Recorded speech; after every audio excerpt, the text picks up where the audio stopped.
Okay, because intercession was cut short and we did not have time to go through these as a class after everyone had finished the guided notes, I wanted to go over one cosine and one sine graphing one on video. So the first thing we'll do is find the period and the amplitude, the phase shift, and the vertical shift. So remember, our kind of parent function looks like this. We'll put these parentheses here. You can see on the other one, if it was meant to be in the cosine, there would have been parentheses. My amplitude, which is like my vertical stretch, is going to be 1/2. My period is always 2 pi divided by the absolute value of b. So that will be 2 pi divided by the absolute value of 2. 2 pi over 2, which is pi, which means one cycle of cosine. And remember, cosine kind of looks like this. These are the 5 points that we're going to start for starters. One of those cycles will be pi. There is no horizontal shift, so there is no phase shift. And then my vertical shift is down 2, right? Which means that my midline is going to be y equals -2, which would mean that our midline is y equals -2. So I'm going to go ahead and draw that in. That is what our curve will be centered around, right? This is the midline. Okay, so those are the characteristics. You'll be asked for the characteristics, and once you're in pre-calc, you will just use those characteristics to create the graph. But because this is our first time graphing it, we're going to use what we already know a lot about, which is transformations. Keep in mind that theta is just a variable for the unknown angle. You can always change that to x. Theta and x are both just unknown angles, but because it's theta here, I'll go ahead and use theta. So we've got theta and cosine of theta. Now our starting points, remember, these come from the unit circle. Yes, you have to memorize them, but they come from somewhere, and it comes from the fact that the cosine of 0 is 1, the cosine of pi over 2 is 0, the cosine of pi is -1, the cosine of 3 pi over 2 is 0, and the cosine of 2 pi is 1. So those are our starting points, and now we need to apply our transformations. And so I only have one horizontal transformation, one thing happening inside the function, and we always do opposite for horizontal. So because it says theta times 2, we are going to do theta divided by 2, or x divided by 2. I'm horizontally compressing it by 2, which is why my period is smaller. For vertical, I have two things happening. I have a vertical shrink on the outside and a vertical shift down on the outside. Remember that we shrink vertically and then shift vertically. You follow PEMDAS order for vertical. So I would first multiply my y values, which is this, times 1/2, and then I would subtract 2. Okay? Keep in mind, dividing by 2 is the same as multiplying by 1/2. You probably want to think of it as multiplying by 1/2 because we have fractions here. It's much easier to do, pi over 2 times 1/2. If you do pi over 2 divided by 2, you're going to have to keep change flip and end up multiplying by 1/2 anyway. Okay, so let's go ahead and do that. I'll go back to x and y so you can see that they're the same thing. 0 times 1/2 is 0. Pi over 2 times 1/2 is pi over 4. Pi times 1/2 is pi over 2. 3 pi over 4. 2 pi divided by 2 is going to be just pi. And then we've got, right, 1/2 times 1 minus 2, 1/2 times 0 minus 2, 1/2 times -1 minus 2, 1/2 times 0 minus 2, 1/2 times 1 minus 2. Now you can do this one at a time. You just have to make sure you do it in the right order, right? You could go through and multiply everything by 1/2 and then go through and multiply or subtract 2. That's the same thing as doing this. So 1/2 times 1 minus 2 is negative 1.5. This will be negative 2. This will be negative 2.5, negative 2, negative 1.5. Okay, those are my points for one cycle. We will plot the one cycle on this graph, and then we will continue the pattern from left to right, or whatever the graph shows, to fill in the grid. Because remember, these functions continue infinitely, because again, you can spin round and round and round the unit circle. So 0, we'll put negative 1.5 here and like negative 2.5 there. Pi over 4, negative 2, pi over 2, negative 2.5, 3 pi over 4, negative 2, and pi, negative 1.5. Notice that my pattern, I went to like the max, then the middle, then the min, then the middle, then the max. That's a lot of m's. It can be hard for people to remember. So you can also think high, middle, low, high. So I have to continue that. Middle, middle, low, middle, high. Notice the gap between all of the points is the same distance. It's pi over 4. So I will go pi over 4 back to middle, pi over 4 to min, pi over 4 to middle, pi over 4 to max.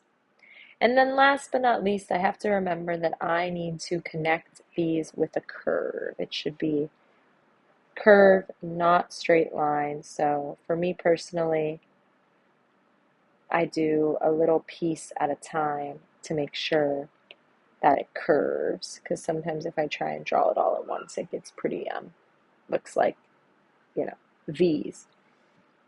But that is that for that one.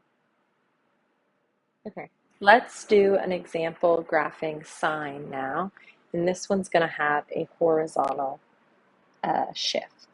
I'm going to rewrite this with x and y this time, and I'm also going to change divide by 4 to multiplying by 1/4. So I'm going to leave it like that. Okay. Again, when I'm finding my characteristics, it's going to work the same way. So my amplitude is the absolute value of what is out front, which is 4. My period is going to be 2 pi divided by b. That's going to be 2 pi divided by 1/4. We keep change flip. That's 2 pi times 4. So my period is 8 pi. That means to complete one cycle of sine, which remember the starting cycle of sine kind of looks like this, is going to go from 0 to 8 pi, or if it's been shifted, so it won't exactly start at 0, but it's going to be a distance of 8 pi. So this thing is really stretched out. It's not going to look super stretched out because notice what we're counting up by. Here in the cosine one, we were counting up by pi over 4. This big of a space was 0 to pi. But on this sine one, this space is 0 to pi. So it's not going to look stretched out, but that's because the increments along the x-axis are a little different. And then my phase shift, my horizontal shift, we're going to come back to that. We will find it from doing our table, but technically the way that you can find it is by setting what's in the parentheses equal to 0 and solving. So theta over 4 equals 3 pi over 2, multiply both sides by 4, theta equals 12 pi over 12, which is pi. So my phase shift is pi, but we're going to actually find that once we get our table of values.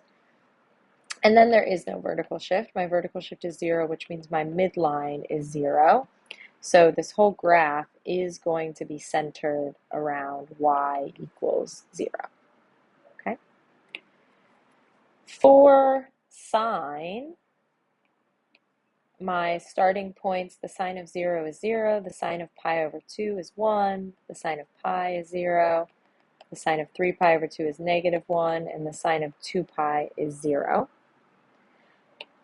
I have two horizontal transformations, and remember for horizontal transformations, we do opposite order of operations and opposite operation. So I will do the shifting first, then the stretching. For vertical, we only have one thing. So I will go ahead and do all of my x coordinates plus 3 pi over 2, because remember we do the opposite of the operation, and I will do all of my y coordinates times 4. Now we do have to be very good with fractions to do this. You cannot type this into your calculator or else it will give you a decimal, and we're not doing all that. We're not having decimals on here. So do make sure, whoa, sorry about that. Do make sure that you know how to kind of add fractions with pi and create common denominators, right? 0 plus pi, or sorry, plus 3 pi over 2 would be 3 pi over 2. These already have a common denominator. That would be 4 pi over 2, which is 2 pi. Pi is the same as 2 pi, so that would be 5 pi over 2 when you add it. 6 pi over 2, but remember 6 pi over 2 reduces to 3 pi. 2 pi is 4 pi over 2, which is going to be 7 pi over 2 when you add 3 pi. And we'll have 0, 4, 0, negative 4, 0. And then we have our last horizontal transformation, which I'm going to go below the graph for room. We are doing the opposite operation. So it's actually kind of easier to look here. The opposite of that operation is multiplication. Again, you could divide by 1/4, but that's then going to keep change flip and turn into multiply by 4. So we are going to take all of our x's and multiply by 4. Again, you just need to be careful that you are reducing any fraction. So I'll try and write the unreduced above it and then the reduced. My y's are going to stay the same. Okay, my y coordinates stay the same because there's no vertical shift. So 3 pi over 2 would become 12 pi over 2, and that's 6 pi, right? 2 pi would just become 8 pi. 5 pi over 2 would become 10 pi over 2, which should be 5 pi. Oh no, I'm multiplying by 4, sorry. 20. I was like, that does not make sense. 20 pi over 2, which would be 10 pi, and I knew that didn't make sense because hopefully you can recognize this gap should be the same, right? So I know this should be 12 and this should be 14, but we will show that. 3 pi times 4 is 12 pi. 7 pi times 4 is 28 pi divided by 2 is 14 pi. So those are the points I plot. Now you'll notice they don't exactly fit, but that's okay because the pattern just repeats itself. So let me go ahead and plot those first, and then we'll talk about that. So 0, 6 pi, 4, 8 pi, 0, 10 pi, negative 4. Okay, normally we would go like right here, but we just need to continue the pattern. Keeping in mind, notice that this gap is 2 pi. So I'm going to go this way 2 pi. I was high, middle, and I'm going to go to my minimum, which I graphed wrong. And I graphed my maximum wrong as well. Ta-da! And then I'm going to go over 2 pi, and I'm back to middle, and then over 2 pi, and I am to my maximum. Okay, I don't know why I'm doing that dotted. Making sure it's a curve, not straight lines. So again, doing it like this can help with that. And ta-da, we have now graphed a sine function. Yay!